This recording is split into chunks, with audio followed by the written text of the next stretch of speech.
May nagtanong, rosuvastatin mas effective na pampababa ng kolesterol? As a pharmacist and nurse, let me clarify this.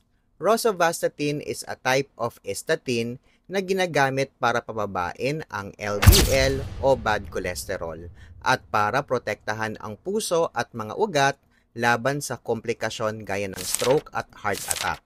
Compared to simvastatin, mas potent si rosuvastatin at mas matagal ang effect kaya't pwede itong inumin sa umaga o gabi, hindi gaya ng simvastatin na mas effective kung gabi.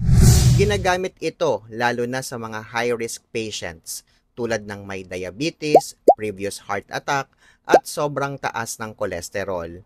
Pero kahit maganda ang epekto nito, may posibilidad pa rin ng side effects tulad ng muscle pain, liver enzyme elevation, o kidney issues. Kaya dapat monitored ito ng doktor. So to be clear, rosuvastatin is effective and convenient. Pero hindi ito magic pill. Dapat nakaayon pa rin sa kondisyon mo, lifestyle, at payo ng iyong doktor. Ako si Renz Marion, isang licensed pharmacist at nurse.